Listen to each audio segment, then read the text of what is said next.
Absolutely. Yeah, starting the recording and we will be on YouTube in about 30 seconds.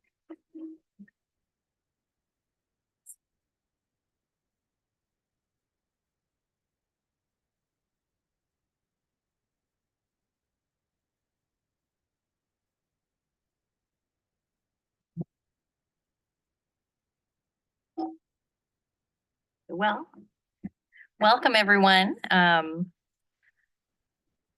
on what clock we're looking at, it's right around 6 p.m. So I'm going to go ahead and call the meeting to order, our budget committee meeting.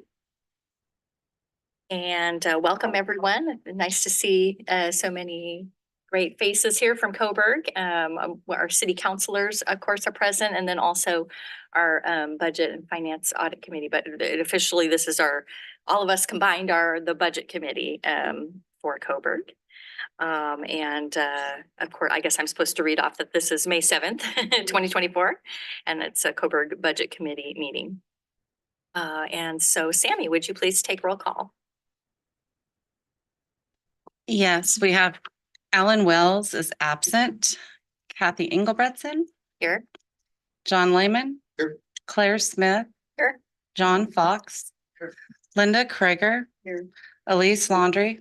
Here. Laura Tryon.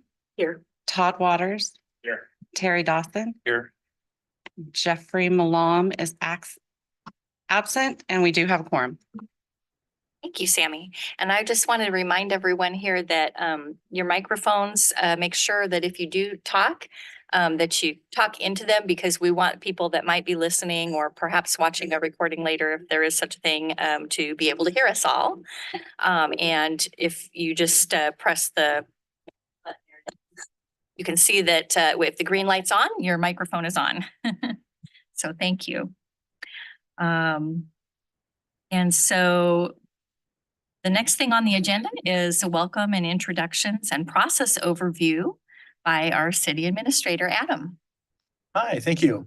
Yeah, I'll just start right off. I think I know most everybody, but not everybody in the room. I'm Adam Hanks. I'm the city administrator. I think 9th month now. Started at the last day of July last year.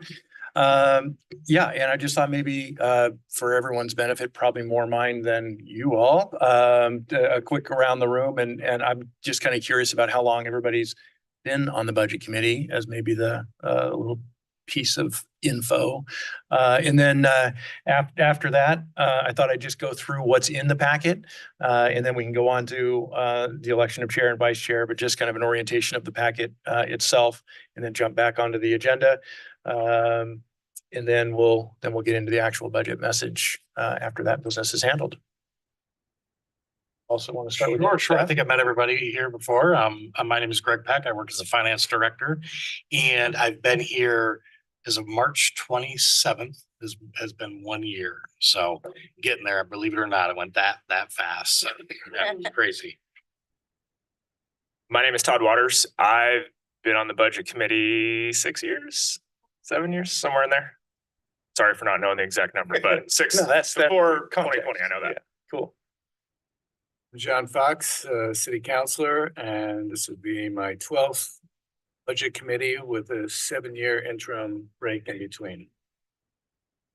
Laura Tryon, this is my 2nd year, so I'm a newbie as well. All right. Kathy Engelbretson, and this will be officially my 2nd year as a member of the budget committee. Although, of course, I've been in a few other committees too through the years. Linda Krager, community member, and I'm not sure, I've been on the budget committee like Todd off and on. 12 total? Break. Okay, 12 total with a break. I'm Claire Smith, and this is my 1st year on budget committee. And I'm Elise Landry, and I believe I've been, okay, 3. I was going to say 2. Thank you for the correction, Sammy. So 3 years on the budget committee, and I'm also on the finance audit committee. One of the folks here. John Lehman, I'm on the city council, and I think I'm here 4 or 5 years. I'm Terry Dawson, and I think I've been here longer than everybody else, but I don't know how long. It's Enough that I can't remember. All right. Cool, thank you. That helps No me. breaks. Continuous. Wow, impressive. All right. Well, before we jump back into doing minutes and election of chair and all of that, I thought I'd just quickly go through that the document and was not able to get this to you in advance. That's kind of more my history in budgeting is it's presented the day of. I don't, I've heard that different places have different kind of protocols, but really what's in the budget packet is hopefully an informative budget message. And then I wanted to hit, and then we'll come back to that, wanted to hit on the process document that's in the budget there right after the budget message. Just to kind of gives you an overview of the totality of the budget process, because about half of it happens before tonight. And the meat of it is definitely in that propose and approve part of that graph. But that's just a layout of our overall process. And then, of course, at the bottom is the modify, implement and modify, which is kind of the all year long part of a budget, which kind of turns into management of financials. It's not really a budget process anymore. It's just a financial management exercise. The next set is we have what I think is a little bit of a new chart for Coburg. Stole it from another place. I thought was a good way to describe kind of the governing side of an organization, which is mayor, council, you all as a budget committee. Just shows the advisory committees and how they roll up and what roles they play from advisory to final action to policy. Just a good visual for that. And then the flip side of that is more the traditional organizational chart with the staffing, administrative and operational. How we're organized. After that, there are some kind of snapshot highlight one pagers. I guess Public Works might have a 2-pager. Of kind of highlights of what each department does and some of the budget. Just really high level stuff is just a snapshot, and then really get into the stuff that we'll be talking the most about tonight. And I put it together in 2 different presentations. The portrait, which is what I started with, and then it was pointed out smartly that how about doing one in landscape also? So the numbers are a little bit bigger. So the portrait and landscape versions are identical, other than one might be more readable than the other. For the final budget, when we get it adopted and kind of the archival, it'll probably just be the portrait. But for the process, we added the landscape view.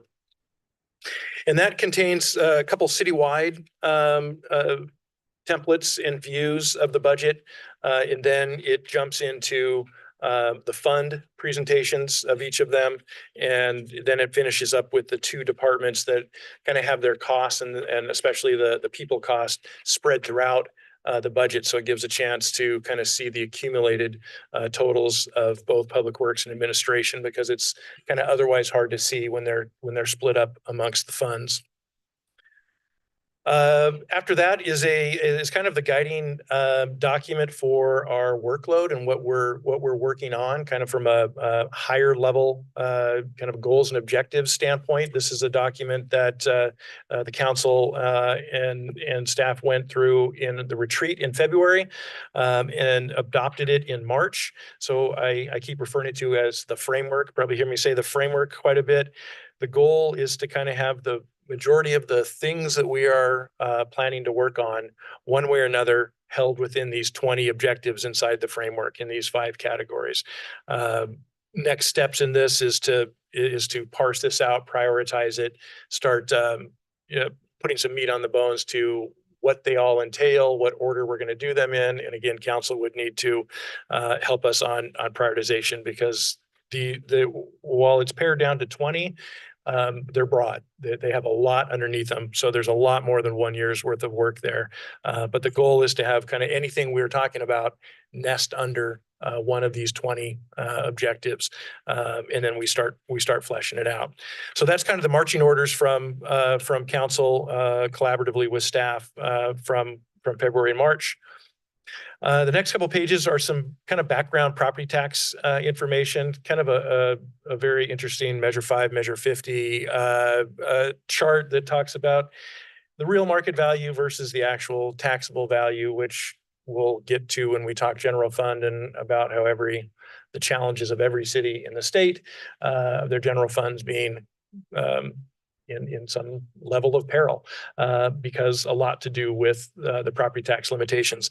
And then the second page of that is similar to say that of those property taxes that aren't super small but are capped, what the city of Coburg receives out of that total tax bill that everybody in town. This is based on what is somewhat of an average assessed value for Coburg, 381,000, and it shows both dollars, and then the second column is rate on what percent or what amount of property tax actually funds the budget that we're going to be talking about. And it's right at just a little bit under 20% of the total taxes paid by property owners is lands with the city. 80% goes to other taxing entities. The next sheet is an updated and draft salary and classification schedule. We'll talk about that more, but that just gives you a sense of the totality. We don't have people in every single classification on this schedule, but every person that we do have fits into one of these. And I'll talk about what the modifications here are later. The final one, which isn't pretty and it's not really designed to be pretty, I just included it in case there's interest. It really is it's more of the line item detail that goes into putting together the portrait and landscape presentations that I mentioned earlier that I hope are the primary focus of our discussion, because I think they tell a lot of the story without getting into a lot of the weeds, but this gives us the ability to talk weeds if and when we need to. And probably meeting 2 was my guess, but we can jump into them whenever you want. So that's the packet, or the budget part of the packet. The rest of the other piece is the agenda and draft minutes from last year. So before we dive into the meat of that budget packet and message, I guess we'll flip it back over and we can do the chair and vice chair and minutes. Okay, thank you, Adam. Okay, so the first order of business for our budget committee, which if anybody's watching and isn't familiar, our budget committee meets a few times a year during this time of the year, the budget, what we kind of refer to as the budget season. And so our first order of business every year, according to the bylaws, is we need to elect a chair and vice chair for the budget committee. Again, the budget committee consists of all the members of the city council plus additional community members. And so any member of this budget committee can serve as the chair. We have had in the past, Linda Kroger has served as our chair 10 times out of the last 11 years. Thank you, Linda.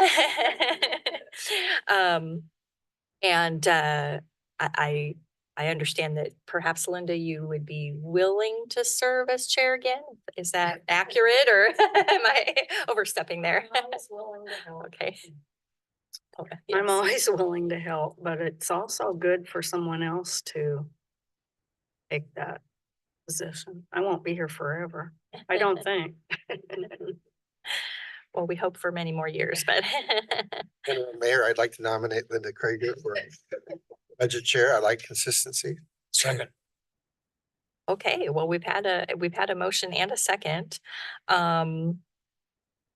Let's see. I didn't want to preclude anybody else, though, from being able to to serve if somebody else would be interested. And I'm not sure if I'm following Robert Rules of Order, but I'm just going to interject and ask if anybody else is interested in serving or would like to fill that role. I'm not seeing anybody jumping up and down about that. So, back to the original motion for Linda to be our chair. Is there any discussion? Okay, and so I believe at this point, because that's been the motion, that we need to take a vote on that. And so I'll ask for all those in favor to please say aye. Aye. And are there any opposed? All right, so that sounded fairly unanimous that Linda will be elected as chair. And congratulations, Linda. And let's see here, do we elect a vice chair? I'm looking at my list of things to do. Oh, yes, yes, the next thing is a vice chair, but since we already have a chair, I'm gonna turn over the meeting to you, Linda. And I don't have to, no. This is good. Oh, thank you. All right, so do we have a nomination for a vice chair? I think Terry has served in that role quite a few years as well. So moved. Oh, I didn't ask him if he was still willing to do I'm not gonna second it. that. I am, if that's helpful. A second. Second. Okay, great. And I do plan to be here for the next meeting, just so you know. All right, I guess we should take a vote on that. All those in favor of Terry as vice chair, aye. Aye. Any opposed? And the motion passes. Thank you, Terry. Thank you, Linda. Now I have to figure out where we are.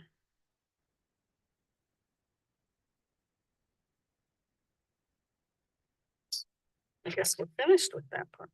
All right, so next I have public comment. Is that correct? Yes. Is there anyone who signed up for public comment? We have nobody signed up and we did not receive any written comment. Okay, thank you.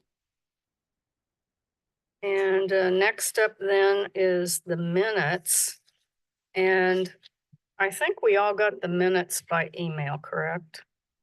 And I know I did go through those last week or 2 weeks ago, and I didn't actually see anything, but let's start with May 16 minutes.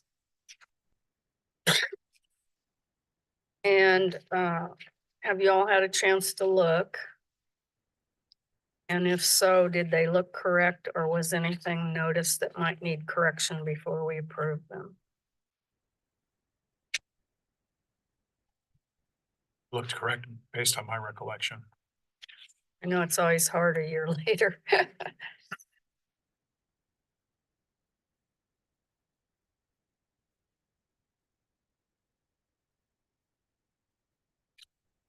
If it looks correct, I'll entertain a motion. I move that we approve the May 16th, 2023 Budget Committee minutes as presented. Or second? I'll second that. Thank you. All right, any discussion? All those in favor, aye. Aye. Aye. Opposed? Okay, those passed. And the second set from May 30th.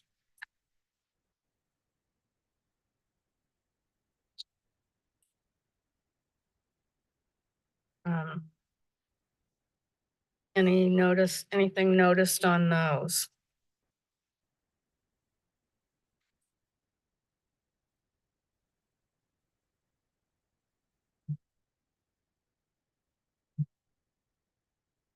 I'll entertain a motion.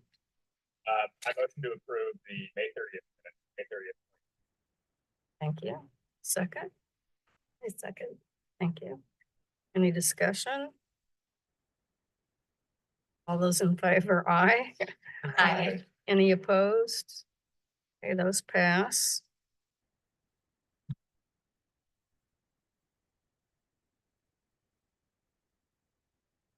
Okay, then next up would be the budget message presentation. So I'll turn that over to Adam. All right, thank you. So Councilor Ingebrigtsen hit on a little bit. I thought I'd actually start before the budget message to kind of give an overview of, you probably have heard it from different people, but you know, what a budget committee is and does. And as Kathy mentioned, it's a committee that's prescribed by Oregon revised statute. So that's a very prescriptive path and a very limited scope of what a budget committee does. Kind of more back in the day, I already touched on property taxes, but back in the day, the budget committee had a much more extensive role because they actually set a property tax. That is the one thing that a budget committee does, is actually approves the property tax. The rest of the budget is a recommendation. There's also a technical component of accepting or agreeing to accept state revenue sharing. We'll do that in meeting 2. But the primary difference is there's a approval of the property taxes, and now most cities in Oregon, it might be all, are at their top cap. So there really is no adjusting property taxes anymore. I guess theoretically, I don't want to throw it out there, but you could reduce, you could recommend or make an approval actually to reduce property taxes. But that's historically been where a budget committee had a lot more involvement in really setting the operations of a city, because that is the driving force for a general fund, at least that fund of the operations. So that being said, it's still I think it's an excellent opportunity still to educate and present the budget and get input and understanding of how local government budgeting works with the combination of elected and appointed officials. So I think it's a great process. And it's one of the things I really like doing. I always end up being a little tight on the deadlines, but because there's always more ways to present it, more different kind of charts and graphs and understanding, and we can really talk about more. And I think we'll be doing more on financials with the Finance Audit Committee throughout the year. We met with them just last month with many of you, and it was a great meeting. There's a lot of financial stuff that are on our plate to be working on. So I'll jump right into the budget message. And, I went through and posed a bunch of questions and tried to answer them. What is a budget? It's really a financial forecast at a moment in time.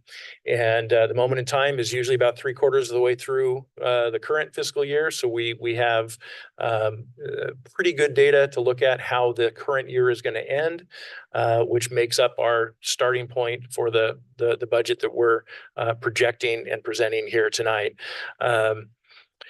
The way this budget is, well, I'll try and keep in order instead of bouncing.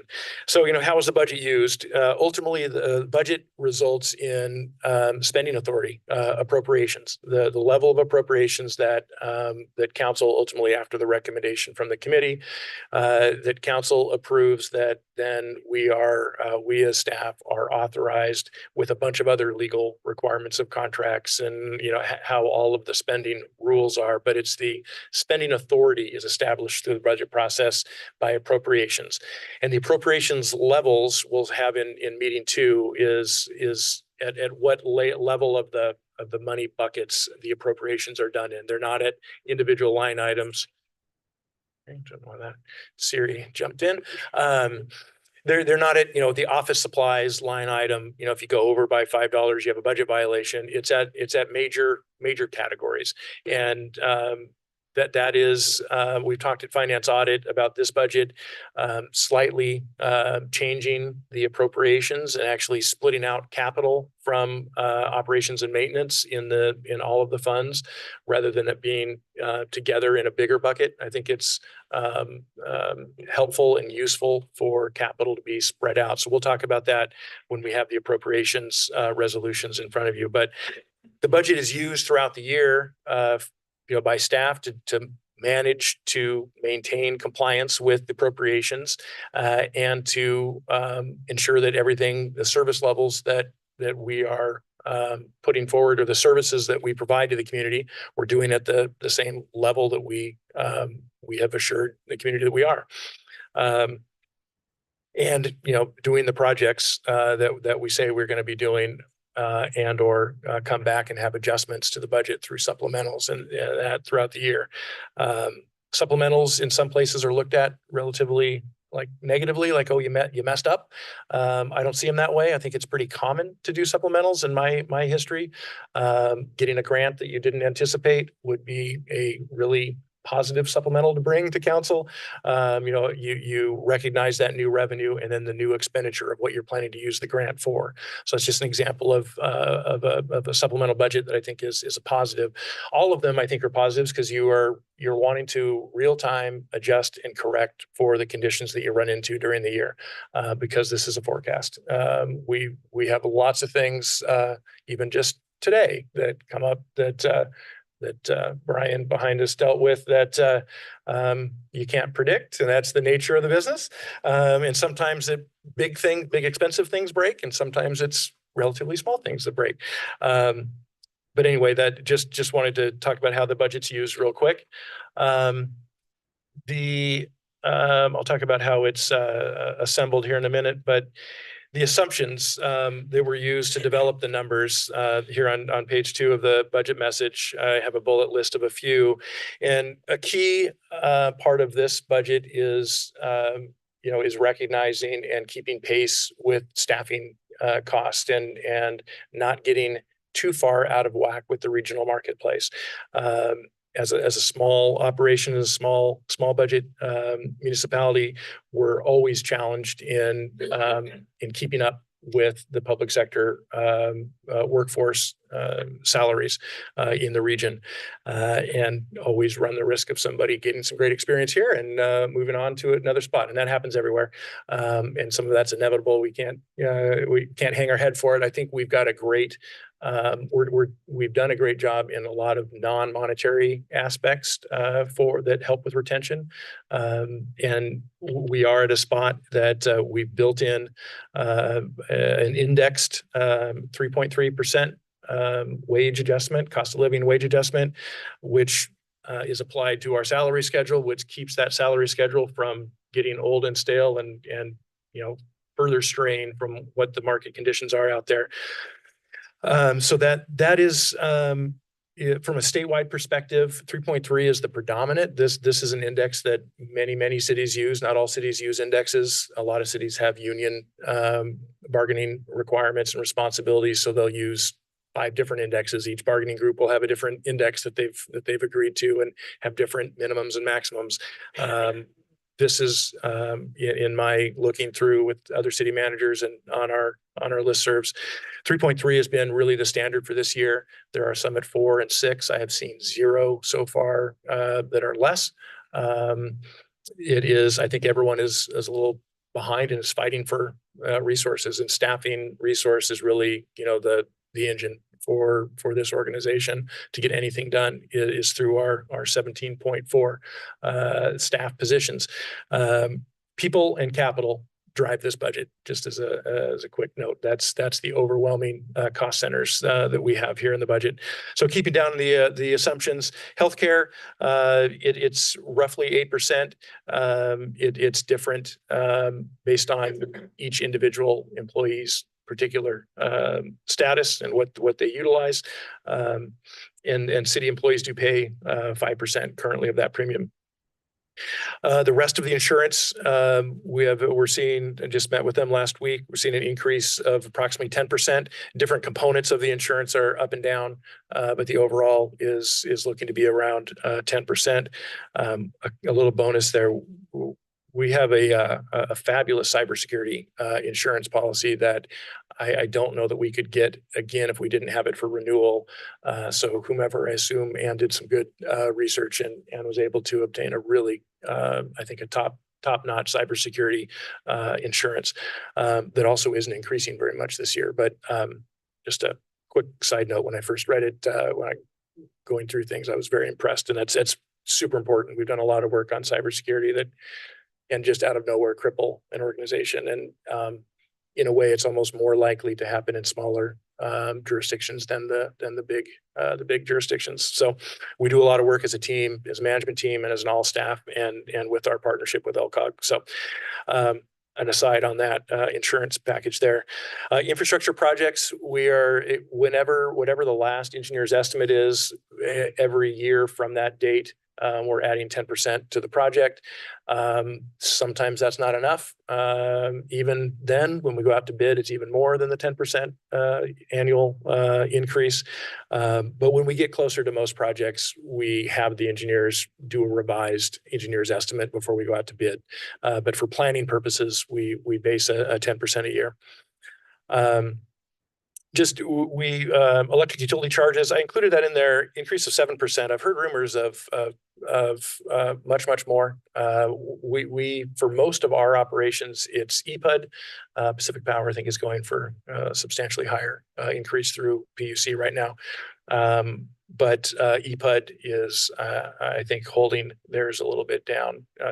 Get off on the industry talk there, but I bring that one. I include that one because our wastewater plant is a bit of an energy hog, and that's a driver primarily for our wastewater plant. But it does show itself throughout the budget.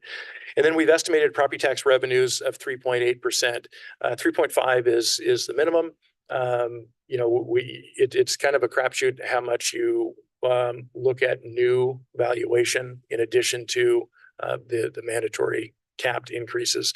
So we've done it fairly conservative, 3.8%. I would kind of expect that we would maybe creep up to 4% year over year on that. But it's also depends on the collection rates.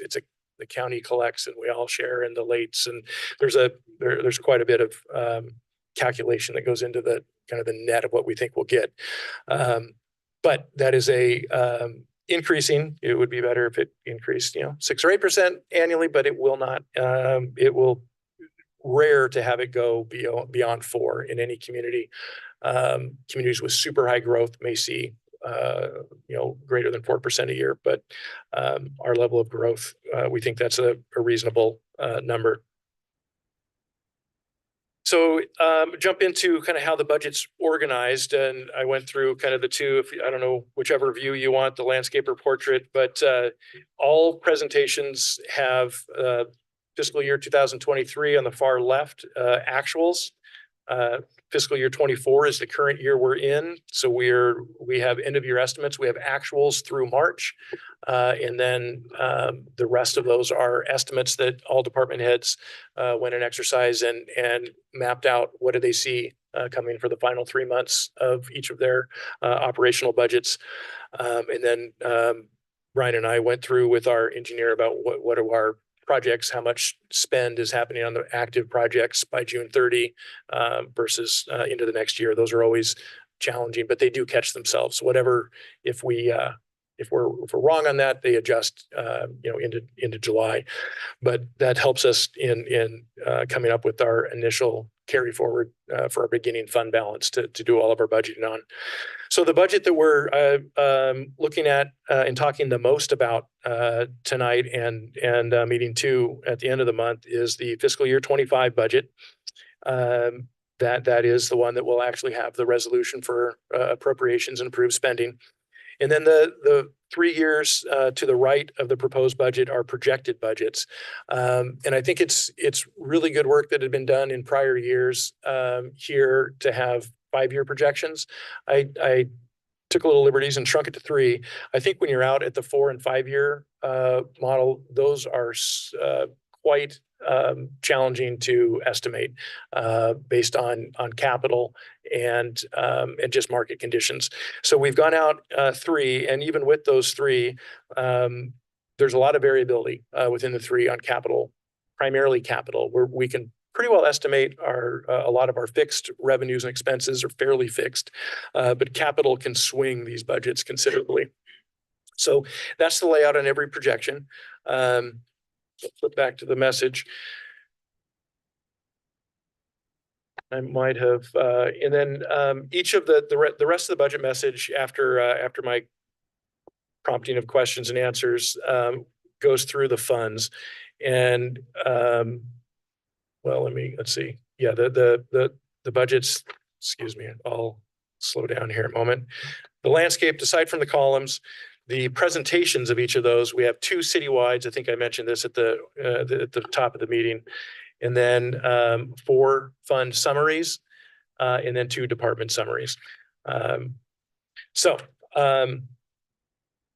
before I start on the major cost drivers, I'll probably start with the page one, and I bolded it. Wanted to start with the biggest, the most important message, and then I have the same thing at the end in the summary of the most important message, which is, to keep operating. And we'll talk about, how the numbers show this or bear this out when we look through the funds. Additional revenue is going to be needed not relatively soon. We need additional revenue to keep operating the way we're operating. All of the funds are seeing declining fund balances year to year, and the projected columns show that really well. What that means is capital project spending has to be really curtailed. And that's super challenging to curtail. Some of those are, local service level decisions, about how nice and in good shape we want our infrastructure. A lot of them are not. A lot of them are regulatory and mandates. So that's a significant issue. So what we need to be doing, and this is kind of the global, doesn't matter really what fund we're talking about, we need to reverse that trend of declining fund balances and start turning it back the other way. We're not proposing any staff increases. We've talked about as a leadership team. That's just the facts are that we're not in a position to add staff unless we see substantial growth of full build out of the side, annexation. A lot would have to happen before we'd be in any financial ability really to add staff. We've talked about how we can be as operationally efficient as we can. I would say this organization for 17.4 is squeezing a lot out of that staff, and we get a lot done. And there's a lot of tasks and a lot of scope that this city covers for its size. So that's probably the overriding message is fund balances are declining, and they just can't go that way. And some of the decisions, I lead with, additional revenue is required. Obviously, there are two ways to go. You either add revenue or you cut expenses. I would say this budget has almost nil of expenses to cut that wouldn't be an immediate noticeable change in service level to the community and to our regulators. I don't see much there. The flip side, I think there are some revenue streams that we can do that are a mixture of on the shoulders of residents, businesses, and travelers. I mean, potentially there's a diesel tax. There are different categories of revenue streams that I think really need to be explored, and they can't wait very long. The framework document that I mentioned has a section on 10-year revenue forecast and an action, a strategy, a revenue strategy is one of the primary items. And when we take that whole framework back to council and prioritize, that list of 20 objectives, that goes right near the top. In my recommendation to council, as does a debt service analysis and strategy, because capital improvements inevitably require debt, and debt isn't a bad thing. Debt layered upon debt can be a bad thing, and debt on a piece of infrastructure that has already utilized its useful life and it needs another investment, and you're still paying on it. Kind of like having a car with car payments that the engine blows, and you need a new car, and you're still paying on the old car. That's a really challenging situation. So those are two high priority things that I think will come after this budget process. To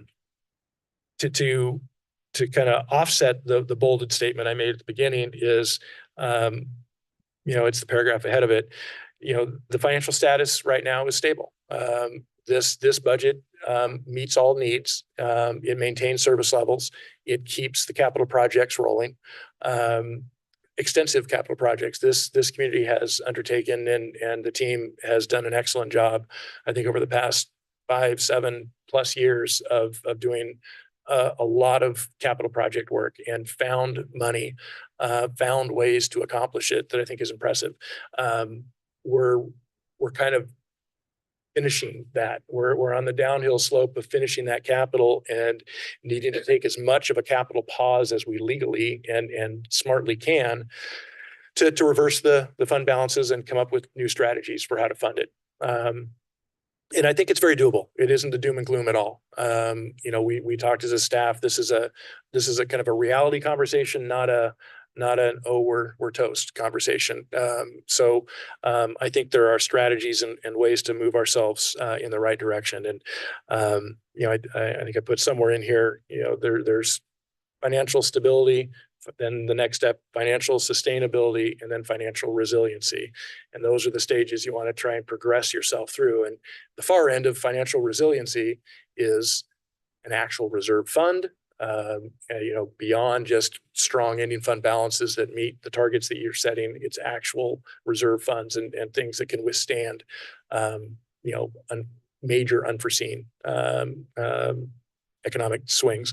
So that's the overarching message. And then I repeat it in the summary, top and bottom. And then I think we'll talk as much about this middle area as you all want to today. I recognize that you haven't had a chance to really dig in and highlight and look at stuff. So my thought, and I get feedback from you all, is to kind of run through the overviews that I have in here. It's not reading this because I'll probably bounce in 10 different ways instead of reading this, but go through each fund in the narrative, and then go through and look at some of the numbers at the high level of the landscape pages, and then really hit meeting 2, give you a chance to take this home, absorb it, study it, email us questions in the meantime. We can formulate. I'd love it if you all could email us stuff or call. We'll take it down. And then we don't just feed you back an answer. We actually put that whole list of things that you asked for together. And then the packet in the next meeting is you bring this stuff back and a compilation of all the things that were asked, if we can provide them, that the budget committee's members asked for. And then we can go through that and get a little more detail. And I hopefully that kind of brings that funnel down where you get kind of the overall lay of the land, and then we can scratch whatever itches people have for some of our details. The details are, we have all the answers. They may or may not be relevant, but we definitely want you all to know how the budget works, what our expenditures are, why, and what we're doing with it, and how it meets the needs of the community. So that's what I was thinking for kind of the remainder of tonight. I had some other, let's see, some other handwritten things. No, that's about it. Before I jump in on kind of going through the landscaped fund statement presentations, any questions, thoughts, alterations to what I'm hopefully trying to step through, if it makes sense to everybody? Does that work? Good, thanks. Another quick thing is the format of this budget matches very closely with our monthly financial statements, which I think what we're trying to do is have consistency across all of our documents. So when you're looking at one thing, it's easily translatable to the other. And so we're all gaining a kind of a collective, better understanding and a common language when we're talking about things. So we're not as confused or mismatched in our communications with each other. So the first presentation here is page 25 in the packet. That is a citywide presentation of the funds and then the expenses by departments within those funds. Not super telling, I don't think. It's kind of one of those presentations that you start with, but it tells you a little. A couple other things that this will make it a little challenging to do an apples to apples comparison as we get deeper. We've changed how we are doing the cost allocation a little bit. So there are a number of staff that have the personnel costs are in multiple departments. They do work in multiple departments, or we allocate it out. Cost allocations, the way it had worked here is all of the people costs were in the general fund, and then transfers went out to the other, or went out from the others to pay. So rather than doing that, that ends up, it's a little more work on the back end to do those. And it can lag our reporting and our monthly reports. So it doesn't show them, I think, as cleanly as I'm used to. So what we've embedded in here is a direct allocation of staff. There still is an indirect overhead allocation for certain materials and services from the general fund, IT pieces. So, you know, we allocate, you know, the three of us here, Greg, Sammy, and I, you know, we predominantly live in the general fund, but we spend a lot of our time operating and managing or having certain functions within the three other funds. So we have an allocation that's a percentage based that allocates everybody out to their share, and then it gets adjusted every year. We look at it and say, is that still accurate for what job assignments are across our organization, and then adjust if necessary. But so that's going to look a little different because some of those that have happened in transfers in prior years now happen as a direct charge. So every payroll, when Greg is processing payroll, you know, X% goes to directly to the fund that they are charged to, rather than waiting and then popping it in later. So that will have a slight effect on some of our comparisons of years. But the other thing in looking at the projected on this page, projected budgets are, as I said before, immensely impacted by capital. So you see those budgets dropping from 14 million to 11, 10, 10. That may be accurate if we are really hampering, you know, really squeezing down on capital, that it may go down that far. It's likely, as we do more of our capital improvements plan work and see the water, particularly in the water fund, see those projects finish that we have the loan for, that projects may, if we get revenues, projects will also come in here to do it. Because I mean, you know, I think some people have it sounds weird, but we are here as a city to spend money. We shouldn't not be spending money. If we're not spending it, we shouldn't collect it in the first place. So our job is to efficiently and smartly spend the money. So if we get new revenues, we will build up fund balances. That's the savings account part. We will have a strategy for building up fund balances, but that is with a purpose of ultimately spending that money. So end result is these numbers in the projected years will probably creep up over time. And additionally, you know, as all kind of normal budgeting, we estimate revenues conservatively and expenses more liberally. That in itself hopes to have a positive influence over time in fund balances. Councilor Lehman. Yeah, just two questions on page 25. The unappropriated ending fund balance is about 35% of the total. Is that a pretty healthy amount? It is. It's actually not bad. So it's kind of contradicting what I'm saying earlier about fund balances, but we can get into it more when we get to the funds. The problem, the reason that it is still an issue is a good chunk of that unappropriated ending fund balance are SDCs. And those are restricted, so we can't spend them. So what looks like a fund balance that is spendable, and as we go through it, I'll show you where those are displayed. That creates SDCs, or systems development charges. They're a charge for new connections to services. So the city of Coburg has 4. There's 5 allowed by state law, and we have 4 of them: parks, transportation, water, and wastewater. What we don't have yet is storm drain. As we're doing a stormwater master plan right now, that will ultimately get that conversation started for a systems development charge for storm drainage. And they are for people that are coming onto the system to help pay for the commensurate share of the growth of the necessary growth of the system. So all capital projects, almost all, will have some component that is a growth component of a project. A pure water line replacement, hard to say it is growth related.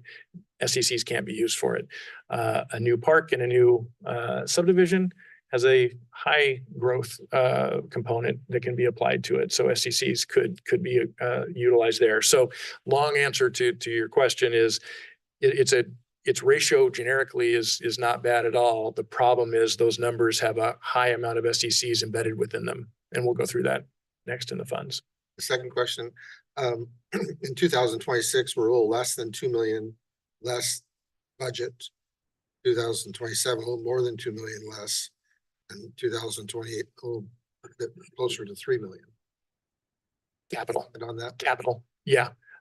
Really, what it shows here, and especially in the projected, that operating the city without much in the way of capital projects costs about 11 or 12 million a year. The capital is the other,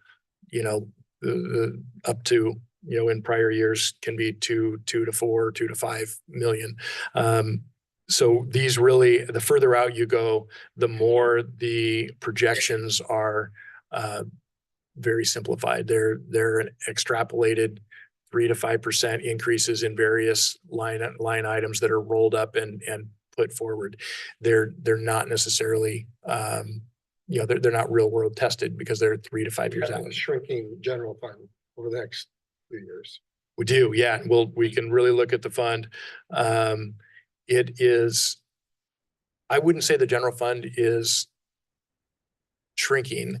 The ending fund, well, yes, it is shrinking, but relative to the other ones, it's not declining as fast. But if we pause on that, we'll get right to it because it's a great question. So the next one is resources and uses, and I think this one, does it go 2 pages? Yeah, it goes 2 pages. So this gives a little more detail across the entire city for the revenue categories. So this does not break it down into the various funds. And again, I would say these first 2 presentations aren't super valuable. They have their place, but really, we were talking about as a staff, the total budget of a city, any city, is kind of irrelevant. What is really relevant from a budgeting and an operations standpoint is what's the total of each fund. The fund is every city's business. So we have 4 main businesses: general government operations, streets, water, and wastewater. Those are kind of our 4 businesses, and the totals of those matter a lot, and the contents. The overall city budget is just taking those 4 independent businesses that we have and adding them up and getting the grand total. It's useful, but not super. And same thing with this. This is giving, our charges for services as an example, near the bottom of the revenue. That's, I guess it's good to know. It's $2 million. That's water rates. That's all of our page 26. So that 2 million is the total that we charge across our 3 operating funds for your utility bill. Doesn't tell you a lot because it's not parsed out by fund. The other ones will. So, but this gives again a citywide perspective. Number 1 on that list, the taxes and assessments, that is nearly 100%. There's a few little things in there that are also taxes in the general fund, but that's almost all property tax there. So we've exceeded the $1 million mark in annual property tax revenues. So then on the flip side of page 27 is the continuation of this presentation. It's the overall operating expenditures. And this one, again, has some value. It shows total personnel services across the organization. And again, next year, it looks like we, unless something weird happens, we'll hit over 2 million in total people cost. That's not just wages, that's total compensation, which is about 1.5, sometimes 1.6 times, what a position's salary is. The budgeting is usually 1.5 times, covers all non-wage compensation, the total cost of an employee. And then the other one is capital, and Councilor Lehman, this is where it, really does, this is probably useful, the most useful to show the declining total capital spend projected. And again, if we get certain grants, I didn't put in grants that are maybes. I put in a few small grants that are almost not grants. If you apply, you basically get them. Competitive grants are not included here. The federal earmarks request that we made for the PVE that we've talked about at council, that is an absolute uncertainty. I cannot peg a probability on that, so it's not included. Actually, that one may have been. Because it's tied directly to a project. So if the revenue doesn't come, the expense goes off too. So sorry, I'll back that one up. But many of our other grants, because they're for I guess it's a style for budgeting, is you can do that where you put a grant in and you put the commensurate expense. A lot of the grants take a long time. The expense happens in the future year. So that also muddles it. So for the most part, we didn't include grants. The PVE example is we get that money and we go out to bid immediately because we have everything ready and we could do that project. The $1 million in 27. When we get to the water fund, I think it's the ask is either 500 or 600,000, but it is part of that money of the 1.4 in capital outlay in that 27 year. So, Can I ask a quick question, Adam? Are there plans or have we applied for competing for competitive grants for any uses or? yeah, right now we have the Pavilion Park is a grant, so we're active in a grant cycle for state parks. So we really most of the grants, if you're actively have a grant with them, you have to finish it before you can apply for another one. And we have that with ODOT with the small cities allocation too. The 250,000 is funding the Willamette Macy Harrison project that's out to bid right now. We can't apply for that until we finish that. So that'll be on kind of almost in every other year cycle. We have some smaller grants that I don't want to jinx it because we're probably 90% of the way there to saying, yeah, we're getting it, that Brian and Megan put together for a rare intern to fully funded to do all of our TMDL. That's our water quality, mandated water quality work. Which is great. We are submitting this week a grant for solar installation at the wastewater plant. That one is another one that's highly competitive, likely 3 times the amount of application dollars requested than available. Those federal? That one is state. That's ODO. State. Federal is interesting. I mean, there are lots of grants. We unfortunately, Brian and his team have done too good of a job because our systems aren't falling apart. When your systems are literally falling apart and you're out of regulatory compliance, you have a better shot at the grant side of all that federal funding. You know, everybody's heard of the Biden's infrastructure stuff. Vast majority of that is loans, great low interest loans, but they're loans.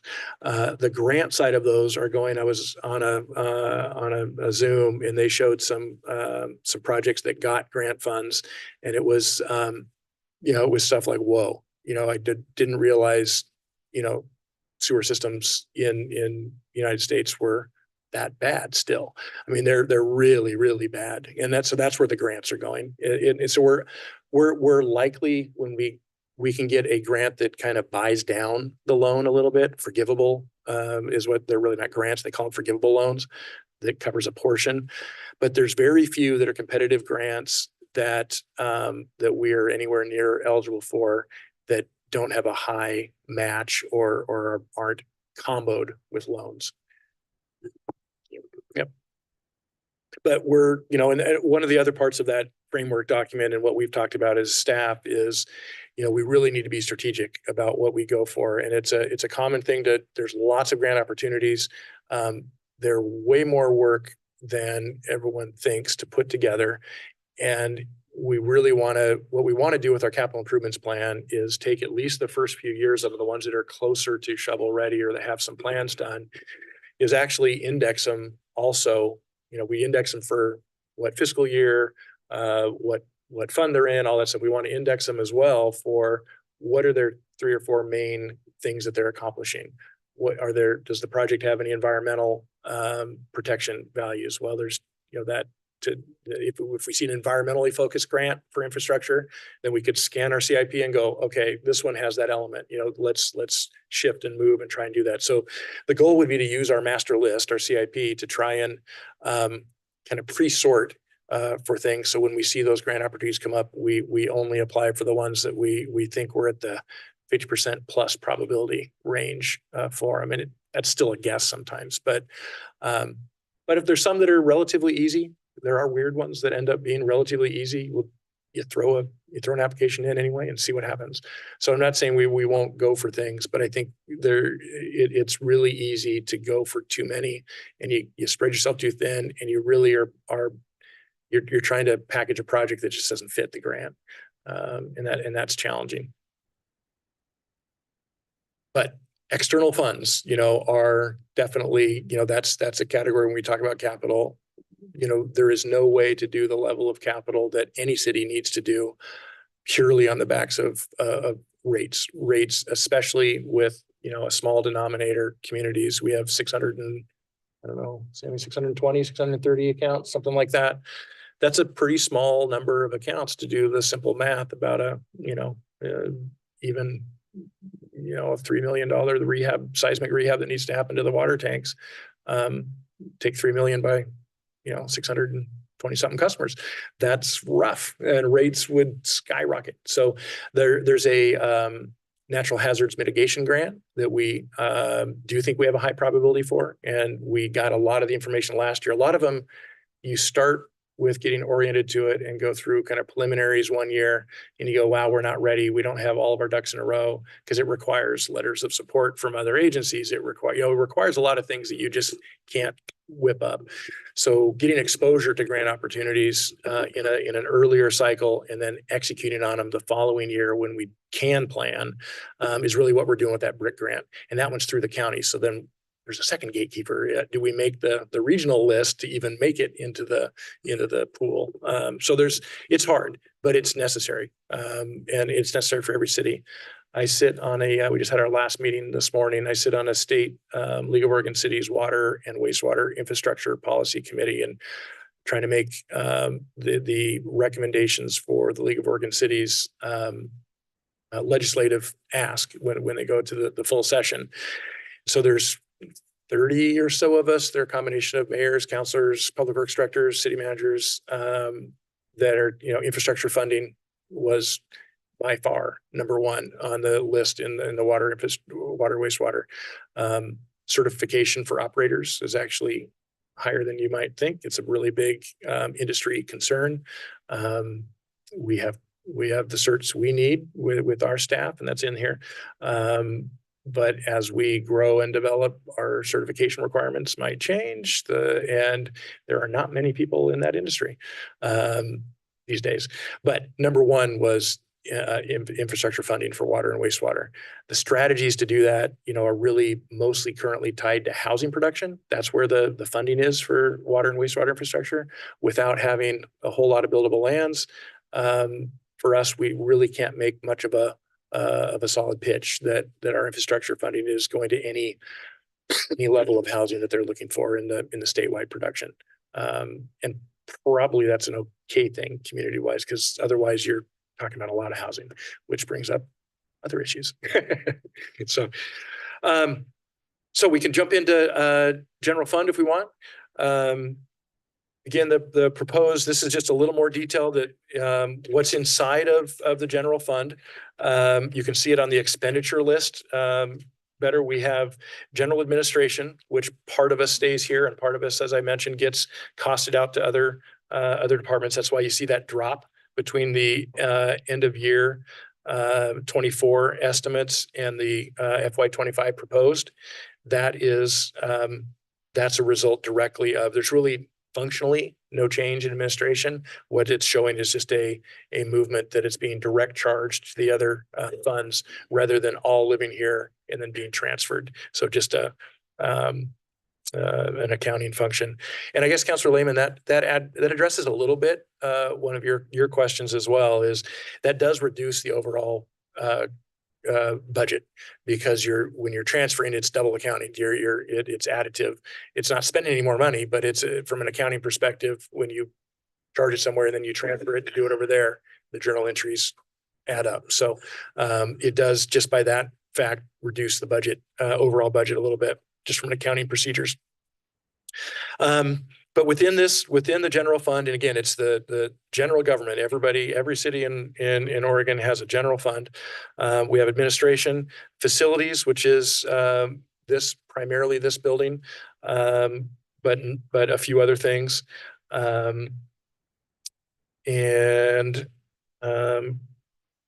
Planning is really, again, I would say, impressive and cost effective what we have going on for Coburg in planning. That's a toughie. A lot of cities our size contract that out, and it's really rough. I've been I temporarily was interimed at another city that was had contract planning services, and it's not even close to the same value that this gets. So I'm from a staff side, I think that's highly valuable and really worth the efforts. And looking at that budget, just as a note, about 80,000 of that total and in the materials and services is the contracting we do. We have a planning land use department and staff. What we don't have is a building department, and that's done by the city of Cottage Grove under an IGA, intergovernmental agreement, and we have an allocation no matter how great development is or how low it is. So in the lean years, we pay more than what we're getting in revenue on the building side. In years where it's going great, there are surpluses. I think last year or the year before, the building permit revenue exceeded the cost of the contract to Cottage Grove. But the goal and the way the system works, it lags, but the way the system works, it's going to be, on a 10-year average, it is revenue neutral. And that's really the plan. It's by state law, you're not allowed to make money on a building department. You can cover your costs, but you can't make money. So that's a good chunk of that budget. And the remainder is fabulous land use work that we get and participation regionally in many land use transportation regional committees and successful grants, historic preservation grant, the rare grant I talked about. So I think well worth it. And again, most of that it's very difficult to, if you cut that, you are basically contracting and getting very little for your money. Police department, and I put in the budget message. If you go back to the budget message, there's kind of a little bit of a ranking that talks about what share of the general fund each department is. But as you can see, it's the largest cost center of the general fund. Public safety almost always is. Prior couple cities ago that I was at most of my career at a police and a fire department. That is a huge challenge for cities that have municipal fire and a police department. We, I think, are in a good structure with the fire district. I think more and more, I was involved in some regional work of moving people from municipal fire to districts. I think that's kind of the wave. I think in future years, just to throw out, I would imagine you all are aware that we have a contract to provide some traffic safety and patrolling for the city of Harrisburg. They very much value that. They're getting good service. The contract is up at the end of this year. It was a 3-year. We're talking with them. We probably will be bringing just a 1-year contract forward for a little bit. We've adjusted the rate up, and then they want to do a few more hours. The following year, there's potential that it expands significantly because their contract with the sheriff is up. So they have an opportunity to kind of look at what they want to do. That's an opportunity when we talk kind of what the future, to me, the future of, get really big picture for a second, the future of local government. I think regionalization is mandatory. I don't think that's the key to survival. I think for many, and most places we have it, mutual aid. We have some little level of regionalization that occurs. I think it has to be a much bigger play and a much more forceful play into the future of how do you regionalize. And I see there's, it takes two to tango, of course, if Harrisburg is looking at that as a value proposition as well. But the police department could expand significantly services there. And what we have to balance is not losing service levels here to go chase something somewhere else. But that is a future opportunity that is more common in the fire service than in the policing service. And I had some experience in Ashland. We did an agreement with City of Talent and became their police department for a period of 2 or 3 years while they got themselves resorted. So it's out there. There are models. Just one quick question with Harrisburg. You said their contract with the sheriff's department is about to expire. Does that open the door for Coburg Harrisburg to start to look at forming a Yeah. law enforcement district? Well, no. No. A district would be challenging. So I think a much more expanded current agreement is possible. So but forming a district, there are no policing districts in Oregon. It is really, there's some legal challenges to forming police districts. Sheriffs wouldn't be too fond of that. And so, but the model, it's a similar concept and that's exactly why we have kind of the contract, at least that'll come to council here soon, will be a 1 year that's not much change to get to that spot. The challenge on our side is it needs to be a longer term. If we're going to expand and provide a level of service, we have to hire. And if we're going to hire, we have to have a longer term commitment to make it a smart decision to hire. If that's a contract that can come and go, we may not be in the position. So it depends. Again, it takes two to tango. They really like the services. We have a quality police department. That's an opportunity that's out there, and there's a lot of variables that go into that, and it's just way conceptual. But that is an opportunity that is sort of different than just a fee. Fee to raise revenue. That's a different way to either generate revenue or maintain or enhance service levels without having to raise revenue, because we utilize our valuable product to others. Is our police FTE 3 or 3.5? It is 5. 5. It's 5. Yes. Chief, sergeant, 2 patrol, and a admin tech. And then we have a really impressive roster of reserves. That's something that I hadn't expected when I got here. I'm impressed with the way Chief Larson runs the reserve program. It really augments. What are the 5 again? Chief, sergeant, 2 patrol, and a admin who does evidence, tech reports, and admin. And all positions are full-time then? All positions full-time. Yep. 5.0 FTE. Correct. Full-time equivalent. Yep. And 100% in the general fund. That's, when you look at the police department, highly, on a 700 to 150 is personnel. Out of that 150, when you really look at the total of 866 that's proposed, 75,000 of that materials and services of that 150. So half of the materials and services is a required dispatch contract with Lane County. So, which of course we can't function without it. So it is discretionary spending or discretionary component of a police department budget.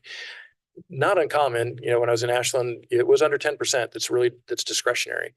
By the time you have mandatory certifications, you have mandatory equipment, and you have the police vehicles that are the hardest utilized vehicles in any city fleet, that typically have to turn over the fastest. Those are the expense centers, cost centers of a police department. And again, they live 100% in the general fund. Municipal court is another kind of department or program within, and again, many communities our size don't have that. That is a significant value to maximize, the policing ability that a lot of the small police departments, if they do not have a municipal court, they're just not able to do as many things and enforce things the same way. Or they're traveling further to do the same thing, and which means time off patrol, and it has an expense. I think again, you know, this, I guess you're hearing a little bit of my 1-year review as well as a budget review of what I've seen. And the budget process is the way to really understand any city. You know, the municipal court is a really a value, and I'm probably preaching to the choir, but if you haven't been in a city that doesn't have it, you don't realize, you know, what it enables for the community. So, and the cost, the talking with Mandy, who operates, she's courts administrator, 1.0 FTE runs the whole show, including jury trials, which is, surprised me. The revenues, not that you want your court to be a revenue generator at all, but the revenue, the discrepancy between expense and revenue was greater last year because we had a lot of challenges on our staffing and police. So if police aren't able to be out and doing kind of their normal, not doing it for revenue, but doing their able to issue citations, that affects, obviously the revenue that comes to court. So that was a dip. We had a vacancy in staffing for several months, and then we had officer out on leave for 2 different chunks. So that put a little dent in this revenue picture. And I think we've Manny and I looked at stuff, and we're trending and trying to kind of estimate how much of that recovery with a full staff. We'll get our newest officer will be back from the academy in July. So we will be fully staffed, fully, rolling all of this next fiscal year.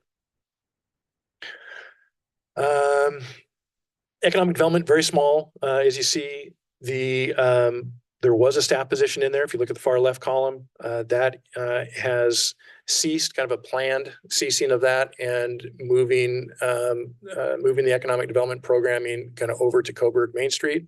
We'll be presenting next Tuesday a draft contract for council's review for Main Street. And then an agreement for services. And that is primarily utilizing the city's lodging tax revenues that do have some restrictions on their use.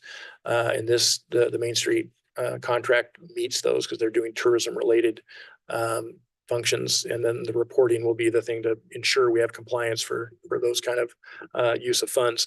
So that's close to happening. And so that's why you see the personnel services are gone. The contract, the draft agreement is for $30,000, and then that leaves $17,000 for the city to do economic development work. And I recently participated in a video that kind of displayed the recent $2 million economic development award that went to the property owner on the east side of I-5, the recently annexed property, and we chipped in and paid for a chunk with 2 or 3 other partners for that video. So there's some minor economic development expenses that we want to keep in-house that we can do. But the primary tourism and kind of community engagement, business engagement work is really what that contract with Main Street is planned to be for. And then the other big hitter, semi-big hitter in the general fund is parks. And again, you'll see that they weren't allocated there directly before. So what we have now is a direct allocation, and I think it is put it in my message, parks, trying to remember where I have it in tiny. It's under 2.0. We have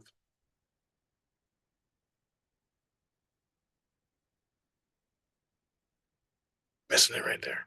I think I'll confirm with you, but it's a very small number. We have the person that's primarily assigned out of Public Works to kind of landscape in general is 40% to parks, 40% to rights of way, which are non-parks, but very similar activities that he's responsible for.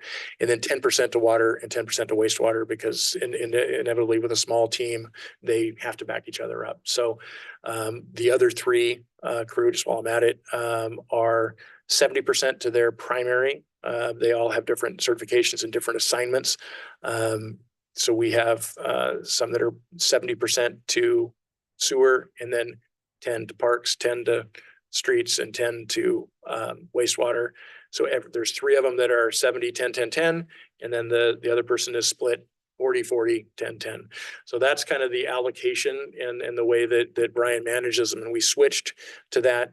We told council that in, I think, November, December. Brian moved to more of a lead assignment that way. And I think it's working really well. I think it was a smart move. We're seeing incremental benefits. I think will continue with the staff. So parks, that 106 represents somewhere around 1.3, I believe, FTE, and I'll dig it out for you. Capital outlay in there. Question. Yeah. But what accounts for the $13,000 increase in materials and parks for this year? It is. And you don't have to answer now. Okay, I will put that in the follow-up. Yep. I think I can answer that in without hard numbers. There is additional cost with the new restroom the new restroom building, the pavilion carries with it new utilities, new supplies, new cleaning. And then there's utility rate increases across the board. There was one other component that I think raised the general operations there. But the primary driver is the new restroom that will land on site in a week and change. So that's going to be exciting. Our crews, that's an example of everybody with the 10% part, because for small chunks of time, it takes all four of them out there to you see them working to get that prep done. So great stuff there. And then the capital outlay for both the end of this current year and the proposed year is exactly the same thing as Pavilion Park. It's it's paying for that restroom. We have it delivered and ready to go. We haven't paid for it yet. And then the rest of phase 2, which is will be bid out, and that's all the earthwork and mounding and planting and the fountain and the finishing work, all the path concrete work and the ADA parking and all that stuff will be bid out in the summer, with work starting probably in October. What's the proposed work in 27 for 250,000? That is a placeholder for Cobra Creek Park, the park in the subdivision, and that is utilizing as high a level of the park's SDC as we can use. So that's the capital outlay, and if you see on the revenue side, you should see okay, that one is under grants and donations. So that is one where we are hoping that the revenue comes from state Parks and Rec, and any overage is SDC, or at least our match is SDC. But that is still for the Cobra Creek Park. Yes. Will the $500,000 grant cover the cost of Pavilion Park, or have we exceeded what the grant will cover to be able to get that done? We don't have a super great detailed answer yet. It will exceed. I think we've put some strategies in place, like what you see out there right now. The amount of work that we're trying to handle, and we are successfully handling in-house, we'll keep that number down. We don't know. It will exceed because the grant was 436 or 430. So it was right in it was under 5. We don't know until we bid the phase 2 out. And then the fountain is probably one of the bigger wild cards. That could be hopefully donation or something. Right. For the I mean, that one has a pretty good nexus for a donation campaign. Yeah. And I know you've been talking at Parks and Brian, I think we have some plans, working towards that. That could be 5,000. That could be 50,000. Yeah. And it could be all funded by somebody else, or it could be a combination. So we are actively working on strategies to keep that difference, that delta between the total project costs and the grant, as tight as we can. But it'll go over. It will. I just don't know how much. We're going to keep that. So that kind of outlines the departments and the actions, the stuff that happens there in the general fund. When you look, the thing that's kind of the tell is you look at the ending fund balance, unappropriated ending fund balance, and you never want to see parentheses next to numbers. That's the negative. So that's the indicator, that really drives the opening statement that I have in bold on page 1 is we have to do something. We can't status quo this at all. I hope that what we end up with when we are here 1 year from now, that we have an ending fund balance that is far stronger than that 115,000 that's showing. I think there's a chance that we're, over 200, 250. But we've got some work to do to make that from a hope to an absolute that we get back and reverse that. So that's the general fund. Oh, and just a quick note. So the gray box at the bottom indicates the SDC balances for each fund. So really, we're looking at the charges are what we are estimating and based on development activity of what comes in on SDCs. And then this one shows expenditures of SDC, and that is for the Coburg Creek Park. So it shows what's there. And so you look at, even in this proposed, you take roughly 500,000 minus 150. So really our effective fund balance is 350. And that's what I think I reported to council. Greg and I did a audit, went through a review from S&P Global, who does our credit ratings. And the primary reason we were downgraded one notch was because of our general fund balance being low, and they had it at 259, right? And at first we look at it and go, oh, they got it wrong. And then we realize, oh, they don't, because it's SDCs. So they got it, of course. I mean, they're kind of good at what they do. So they didn't really get it wrong. But that's what we have to always keep in mind when we're looking at fund balances. And SDC funds be used for personnel costs or contract services? No, capital only. Yep. And only the growth related component of capital. Yep. And all of our master plans have a column in them for all the projects about what's the estimated and justifiable percent that is growth related to a project. We can amend those, we can see how we can push and move. But no. And that's a good point that you make. Also, we were just talking about this earlier is,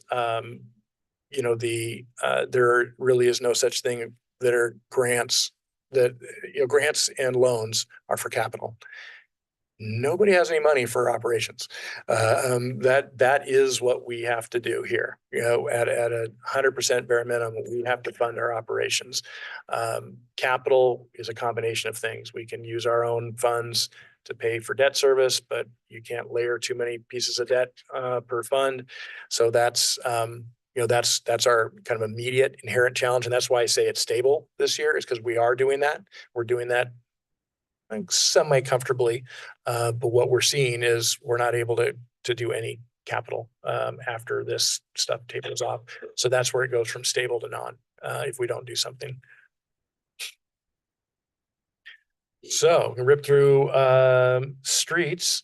There are decent revenues, decent variety of revenues for this fund. We have a state gas tax, which is the intergovernmental there. And then get my lines right here. And then we have the 150, the top line is the local gas tax. And then the charges for services, that is the TUF, the transportation utility fee. So not a bad repertoire really of, not all cities have that, three fairly even levelized revenue streams. However, that doesn't cover, we recently have a debt instrument in streets that covered some of the recent projects that we've done.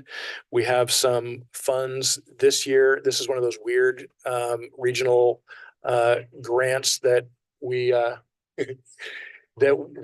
we transferred some money with Lane County that was restricted funds that became when they got to us unrestricted funds, and we got it in advance. So we have the money, 748,000 sitting here, committed to a project that we haven't bid out yet. So that will be spent down. And that's in the capital side. But aside from that, we're covering operations plus the one debt service and really not much more. So into the future, it's the same. It's going to be a broken record for every fund. Into the future, we're going to have to figure out external funding sources and our ability to take on more debt to do it. And there are some grant opportunities, but mostly low interest loans that we have to be really careful about.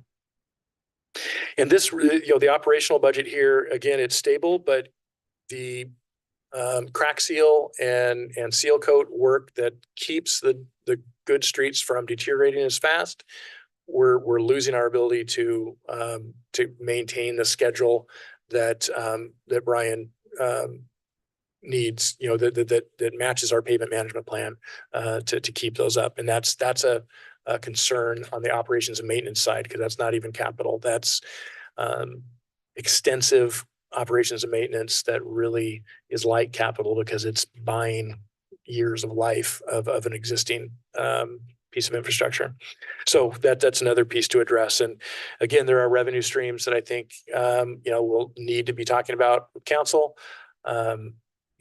Raising the tough, adding diesel to the gas tax. Just what we'll start with is an inventory, right, of all the legal possible things. And then it's the comparing, okay, who's impacted most by this particular one? Who's impacted most by this? How is it levelized and equitable? Is one more equitable than another? How do we go about, it's not just the total dollars, it's how they impact the people that are paying it and what people are paying it. So that's part of the rate exercise that'll have to happen here. See if there's anything of note.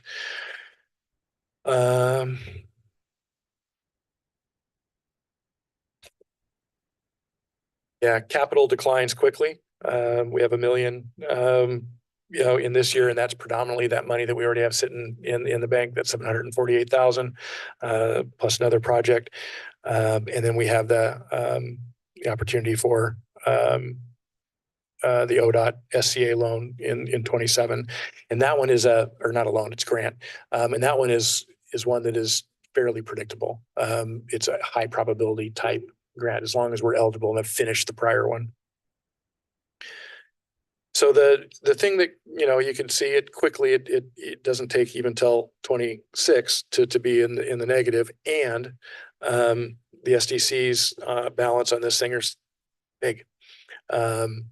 So we will probably be re-strategizing the CIP and bringing forward projects that have high growth SDC eligibility, even if they aren't the most dire streets to replace, which might seem on the public side look a little weird, like you're doing this street and this thing is a total disaster right here. We might have to be saying, yeah, because we have the funds for this category of street because it has a high growth component to it and we can apply the SDCs to it. We'll be having those conversations at least to see where those go, but challenges here in the streets. Flip to water. The revenue on water, revenues in general, while I keep beating the drum for rate increases and revenue, we didn't embed. It was very, very modest. We didn't assume any rate increases in this. We assumed some growth of customer accounts. We have new residential accounts from the subdivision coming. We have, some of it's weather based. We're going to have a hot summer for irrigation. And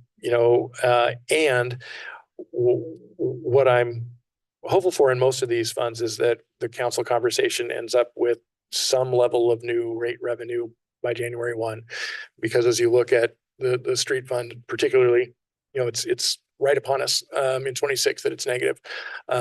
Water fund has a little more play because we are currently drawing down the water loan that we have. So we spend on projects, we submit all the paperwork for that to Business Oregon, they disperse the funds. So we're basically kind of using free money for now. You'll see on page 2 of this one, 33 overall, that we're just plugging and estimating. We don't know the exact number yet. Debt service, if you look out for half of the year, we think once we exhaust and disperse all the funds, about $1.6 million that's left. Once we complete all of that, that turns into debt payments. Then we start our debt amortization schedule. And so we're figuring halfway through 26, we'll be starting the debt, and then you see it go up in 27 and 28 as more of the permanent looking debt service for the water fund over the next long period, a while. So that's why it looks relatively healthy now, and it's probably the healthiest of our funds. But we have many, many more capital needs here than what were hoped and anticipated to get done with that original loan because project costs just skyrocketed. So, I mean, I think it was a fair estimate of what could be done when the loans were taken out. It just didn't come to fruition, and it's no fault of no bad planning. It was just bad economy that hit us for 35% project increases year after year on top of year. So Future question for another meeting on the total revenue on the water fund for 2025. It's the $1,037,000. If we had a 5% increase in our water rates, would that translate to a 5% increase of the 1 million, or roughly $51,000? pretty close. Yeah. It depends on how we want to structure that rate increase. If you just want to do an across the board applying of 5, I've done a couple different kind of quick spreadsheet models at the risk of getting all complicated. I think there's, we may want to do a little more complicated rate that might have a target accumulated revenue goal. I think our rate tiers are needing some attention. We include 700 cubic feet in the base fee. I think that needs to be moved out. Maybe you don't change the base fee, but you move the 700 out and you charge the 700 the rates. It's a revenue thing, but also, and then we bring down. We currently have from 700 to 10,000 cubic feet, not gallons, cubic feet. That's a lot of water. That rate is all the same. And then when you're over 10,000, you have a slightly higher rate. Many communities in our water conservation management plan that we're finishing up and we'll bring to council in a couple months really, suggests and recommends, and most cities are doing this, and is much more aggressive step tiers where, 0 to 700 or 800 cubic feet is your lowest rate. And it's more equitable that way as well. You keep a really low rate that's indoor water use only primarily, and you start charging more for the luxury of using treated water for irrigation. The flip side of your rate projections is if people take the rate signals for conservation that you actually want them to take, it negatively impacts rates or revenues, excuse me. So it's a balance. So you have to build that into the model, and there are models that take that all into account. But I do think we could look at different rate methodologies that land on a certain desired net revenue increase.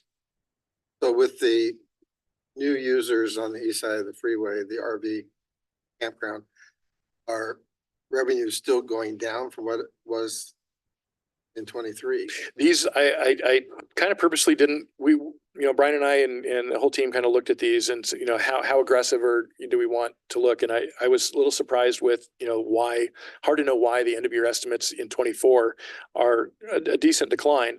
So we ramped them back up, but this doesn't include Premier because we're not connected yet. We don't really know how much they're going to use of our domestic versus their own wells. So it's hard to gauge exactly what that'll be. It'll be more. We'll definitely get it. When we talk the bare land, the annex land, that's multiple years out before we'd ever see, monthly bills. But with that decent revenue comes a lot of capital. And so we're starting conversations about what they might need based on the regional desire, that I don't think anybody would argue with. The regional desire is to have high job numbers, high density of jobs and high wage jobs. And the $2 million grant that they were awarded is the semiconductor program from Business Oregon, which is actually an offshoot of, that's a big national push, is to bring semiconductor manufacturing back to the United States, back domestic. So Business Oregon jumped on that, and they had $10 million available total, and that property got 2 of the 10 million. It isn't mandated that ends up being semiconductor, but that's the target. And the target is the actual maximum employee generation on that, just kind of napkin style extrapolation, is like 1,200. And that industry pays very well. So that's, from a big regional perspective, a great thing. So we've already been talking with the region and saying, okay, regional jobs means regional assistance with infrastructure. So we'll be needing to really pursue that. So we see the growth and all the benefits that come with that, and not get saddled with all of the infrastructure costs, because we just can't. And a lot of that is water supply.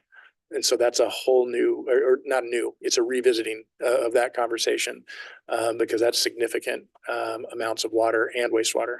Again, it's a really exciting kind of fun problem to have, but that's going to take a lot of work, and that will, again, why a fiscal 29 and fiscal 30, column to me doesn't make as much sense, because things could be wildly different by then. And residential development, we are going to be likely pushed to be talking UGB expansion to meet our state mandates. Those aren't optional. How we do it, I think we have some control over, and I think we've talked a little bit. Buildable lands inventory will give us good data. How we do that is much more in our control. But the fact that growth is mandated, you have to allow it.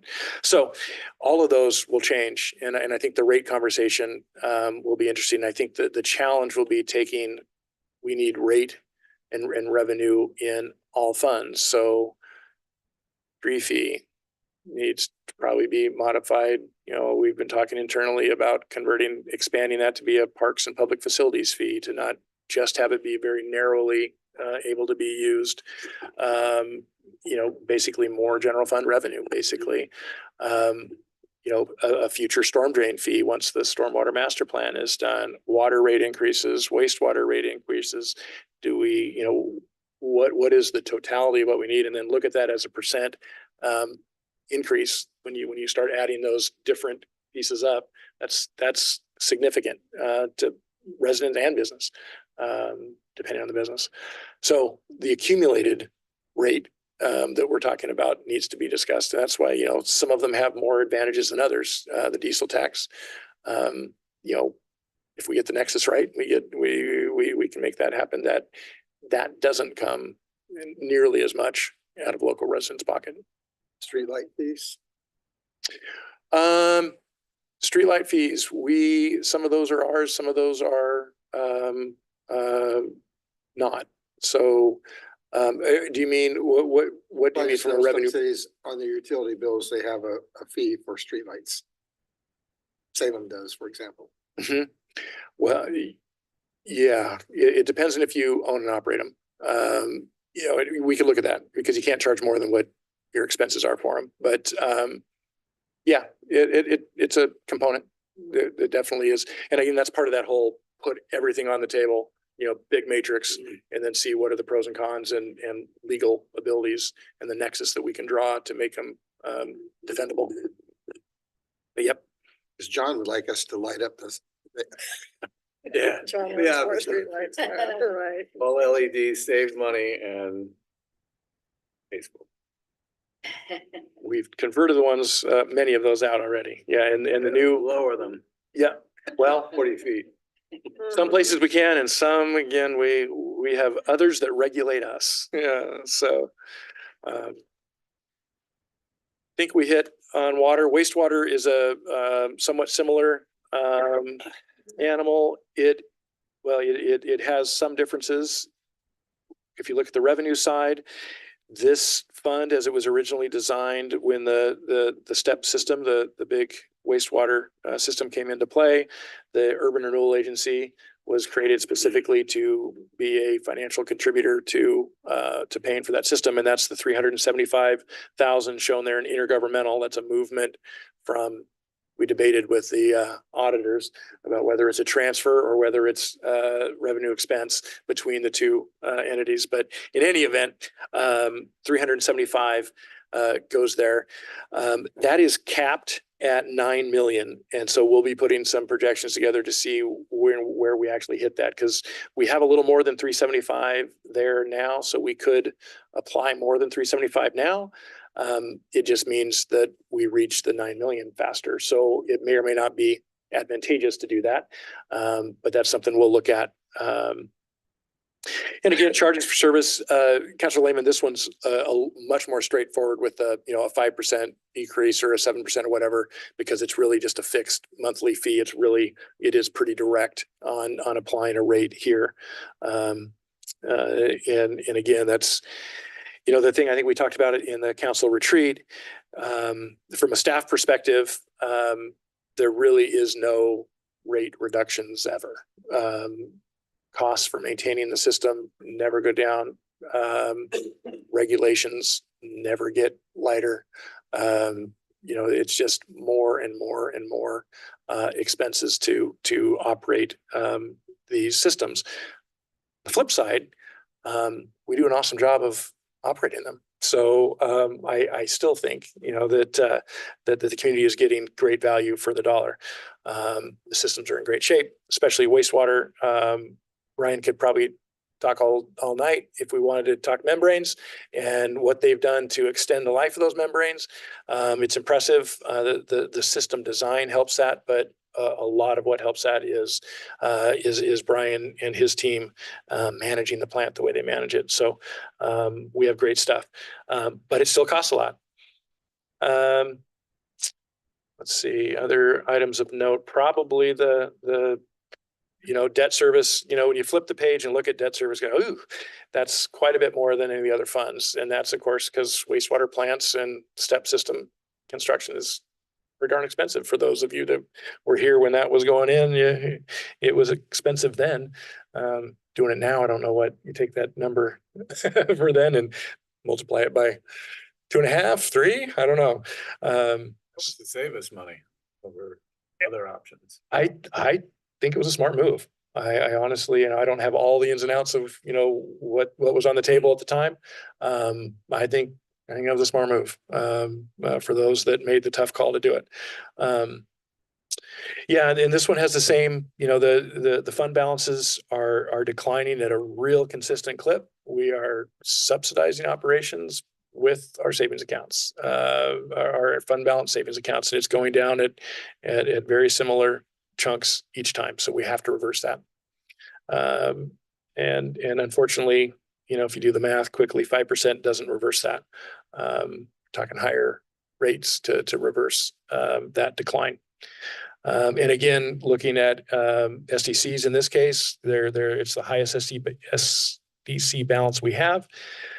That one, I think it's worth a deep dive to see if there are, I think somewhat in the transition probably between Ann and myself and just kind of the management of the SDC stuff, we may have lagged on applying some of those funds to projects that have been done. I'm not sure. We want to look at that for all 4 SDCs. So we'll do a little mini deep dive on SDCs to make sure we're allocating and applying them the way they were set up to be. So Can't go back and reallocate it. you can a little bit. Yeah, that's exactly what I'm, to the extent that we can, we want to look at that. If we missed any, there's some rules on it. But FCS consultants, Doug Gabbard, I think is who, so who's been around, may have seen him come in and do presentation. 2018 was the big SDC methodology work that he's well known, and their firm is well known around the state and beyond for kind of being the SDC masters. So, and we have him on a very small retainer contract, right now. And I met him, at a conference, 4 or 5 months ago and chatted him up a little bit. And I think, getting him in here to give us some, expert review of where we're at would be worthwhile. We'll be looking at that too. Other revenue from the wastewater.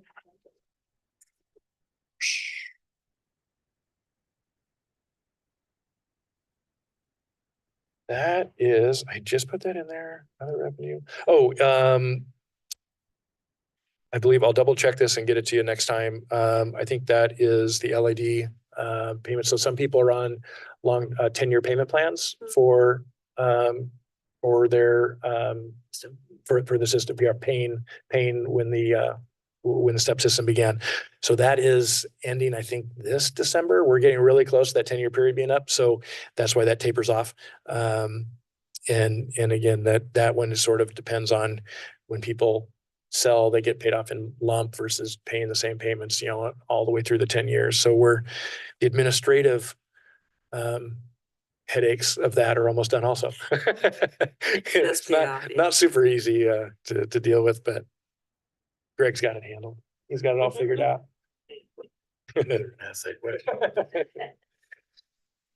So that's basically the budget. And again, I will like behind it for your own perusal. Oh, I did other departments. This is just, an ability to kind of crisscross and connect the dots on where the costs are, how the costs are allocated for administration and public works. So it just gives you a sense, and they're shown in the other budgets under materials and services, but this kind of accumulates and shows you.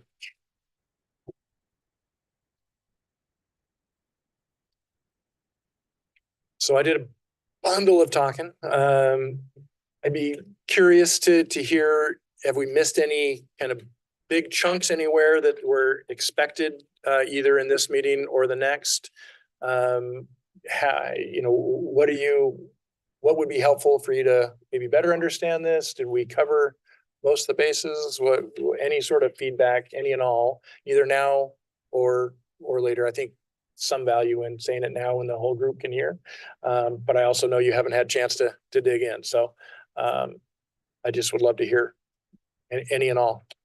So I would like to clarify about questions that we probably will have once we are able to read through the rest of this.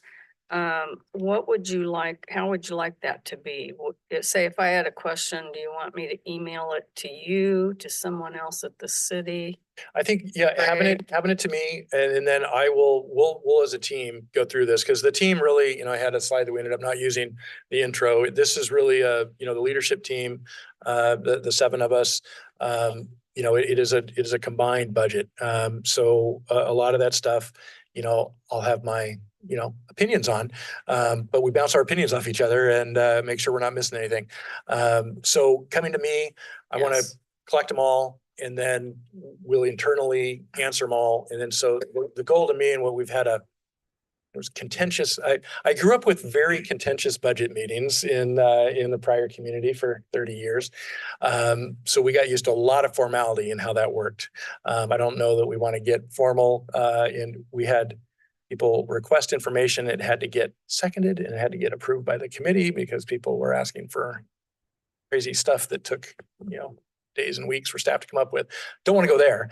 But what I do want to do is have whatever questions are asked, everybody gets the benefit of the answers to. And while I'd love to have one-on-ones all the time, it means that some people may not get, the same all the answers. So that would be, if it's all right with everybody to email. So we'll send it to you, and then you can decide with the team if you're going to email it out to all of us or bring it back to the next meeting, correct? Yeah, and if I do email it back out, I'll try and at least clump them in ones that are maybe easy, quick ones that may not be needed to kind of take up time here. We'll kind of maybe sort for meatier and just more data stat kind of stuff that we can spin back earlier. So then you have those already in your head before you get back here for meeting 2. Okay, thank you. If that works for everybody. Other questions?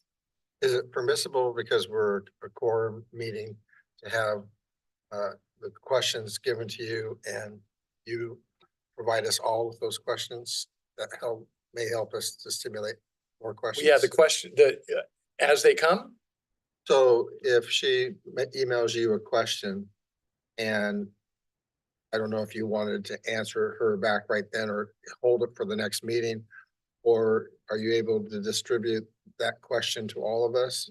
Because we're a committee that meets in quorum. one way feedback through staff, avoids serial meeting, quorum type issues. So yeah, a format of that we can do. If that helps, you mean like, oh, that answers the question. So I don't need to. Yeah, we could do that. I'm just wondering, is it permissible to do? Yeah, that? we'll send out a little mechanism for that. What I would, just off the top, is if questions are coming, maybe by end of next week, where are we at, Tuesday? We got council meeting next week. So if by end of next week, whatever questions get asked, I'll at least compile and send, here's all the questions that went out, or that we received.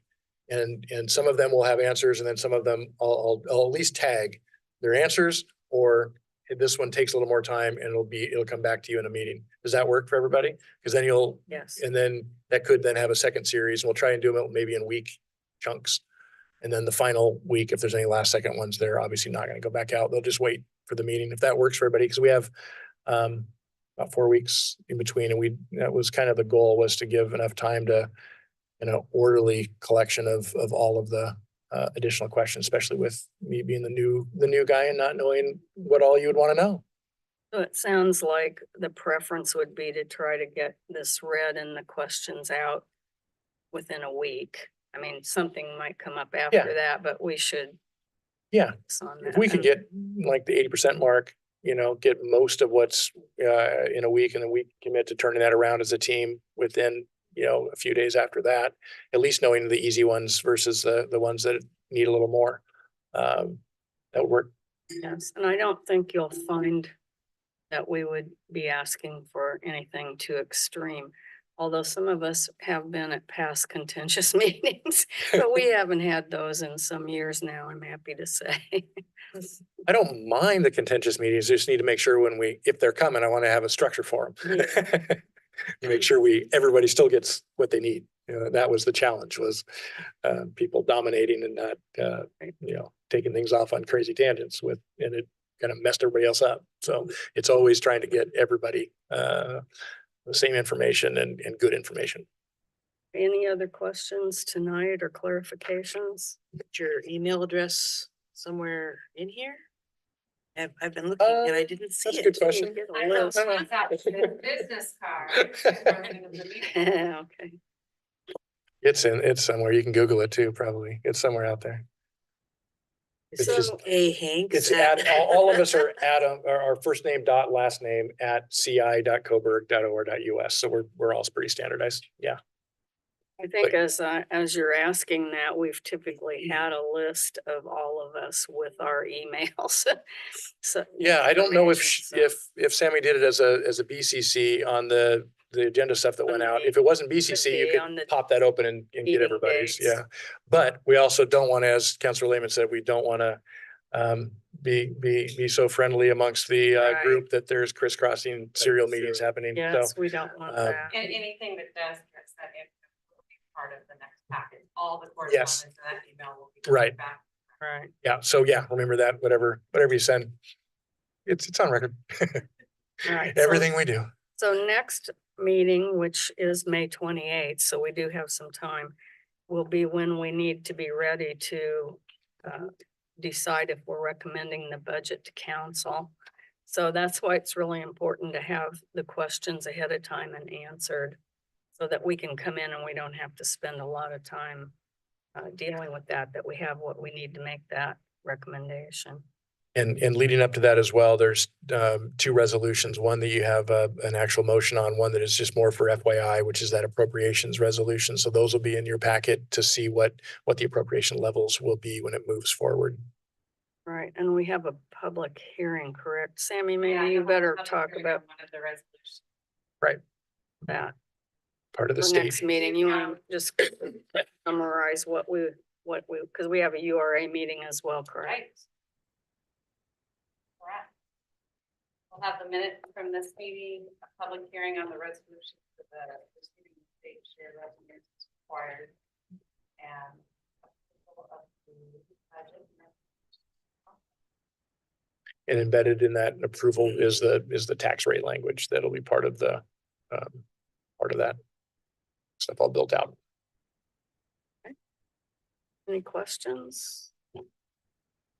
Left for tonight, yes. I just want to thank everyone who's not on council, that volunteers for the budget committee. It's very important and helpful, and since you're not on council, you would note that there's a blank spot on the wall there, and you might. Applications are. Well, thank you. And you're welcome. It's always good to recruit new folks. Okay, well, I don't have to have a motion to adjourn, so it's 8 o'clock and I'm adjourning. It's all about. Yeah, you did.